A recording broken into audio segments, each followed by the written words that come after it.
DSC preparation కి మిగిలిన తక్కువ సమయాన్ని డిఎస్సి 2024 యాప్ లేదా DSC2024.com తో జాబ్ ని సాధించండి. ఖమ్మం జిల్లాలో దారుణం జరిగింది. కట్టుకున్న భర్తే భార్య పాలిట కాలయముడయ్యాడు. భార్య అక్కను ట్రాప్ చేసి ఆమెతో సహజీవనం చేశాడు. ఆమె ఎన్నిసార్లు వద్దన్నా అతడు వినిపించుకోలేదు. నువ్వు నాతో ఉంటేనే నేను మీ చెల్లితో కాపురం చేస్తా అంటూ ఆమెను ఎమోషనల్ గా బ్లాక్మెయిల్ చేశాడు. ఈ వ్యవహారం గత 3 ఏళ్లుగా నడిచింది. ఈ విషయం ఆ కామాంధుడి భార్యకు కూడా తెలుసు. కానీ ఆమె ఏం చేయలేని స్థితిలో ఉండిపోయింది. ఈ నేపథ్యంలో ఆ కామాంధుడి అరాజకానికి భార్య బలైపోయింది.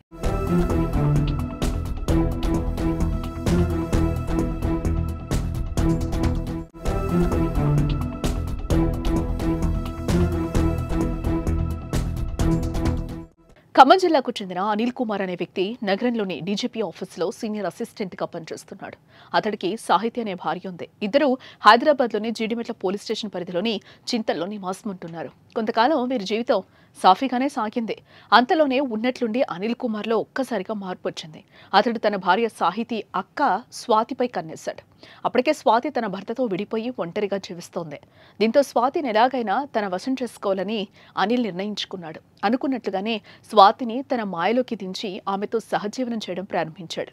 హైదరాబాద్లోనే ఉంటూ స్వాతితో దాదాపు 3 ఏళ్లుగా సహజీవనం చేశాడు. ఈ విషయం భార్య సాహితీకి తెలియడంతో గత కొన్నేళ్లుగా భార్యాభర్తల మధ్య గొడవలు జరుగుతున్నాయి.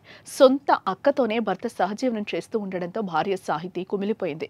ఈ నేపథ్యంలోనే తనను వదిలేయాలంటూ స్వాతి అనిల్ కుమార్ను వేడుకుంది. కానీ అనిల్ ఆమె మాట వినలేదు. నువ్వు నాతో సహజీవనం చేస్తేనే చెల్లి సాహితీతో కాపురం చేస్తానంటూ బెదిరిస్తూ కొంతకాలంగా స్వాతితో అనిల్ సహజీవనం చేస్తూ వస్తున్నాడు. ఇక ఈ క్రమంలోనే సాహితీ హైదరాబాద్లో అనుమానాస్పద స్థితిలో మృతి చెందింది. దీంతో భయపడిపోయిన అనిల్ సాహితీ కుటుంబ సభ్యులకు ఫోన్ చేశాడు. తన భార్య సాహితీ గుండెపోటుతో మరణించిందంటూ కుటుంబ సభ్యులకు ఫోన్ ద్వారా తెలిపాడు. దీంతో అంత్యక్రియల కోసం సాహితీ మృతదేహాన్ని స్వస్థలం ఖమ్మంకు తీసుకొచ్చారు. అయితే మృతదేహంపై గాయాలుండడంతో మృతురాలు సాహితీ తల్లిదండ్రులు అనుమానంతో ఖమ్మం 2 టౌన్ పోలీసులకు సమాచారం అందించారు. తమ అల్లుడు అనిల్ కుమార్ తీవ్రంగా కొట్టి తమ కుమార్తెను చంపాడంటూ సాహితీ తల్లిదండ్రులు తీవ్ర స్థాయిలో ఆరోపణలు చేశారు. దీంతో రంగంలోకి దిగిన పోలీసులు అనిల్ కుమార్ అదుపులోకి తీసుకున్నారు. అనంతరం సాహితీ మృతదేహాన్ని పోస్టుమార్టం నిమిత్తం ఖమ్మం ప్రభుత్వ ఆసుపత్రికి తరలించారు. ఈ ఘటనపై పోలీసులు కేసు నమోదు చేసి దర్యాప్తు ప్రారంభించారు.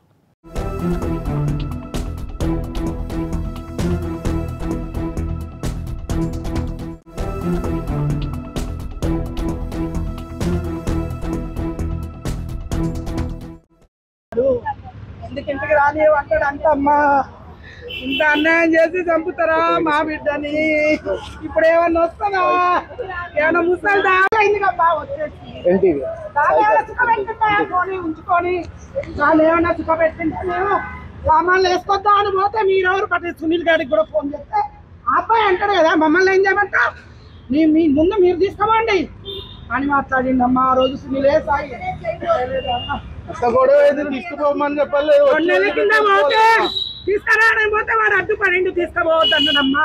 వాడు చేయి కోసుకున్నాడు, టాబ్లెట్ మింగి దీన్ని టార్చరు నా ఇద్దరు బిడ్డల్ని టార్చర్ పెట్టి ఇప్పుడు దీన్ని కూడా చంపుతానట్టమ్మా అంటుంది. అది చెప్తారా దాన్ని కూడా చంపుతాను అంటున్నట్టు నువ్వు ఎక్కడున్నా చంపుతా పాలంచలో ఉన్నా చంపుతా అంటాడంటమ్మా. దాన్ని నెల అవుతుందంట అది ఫోన్ మాట్లాడక సరిగా.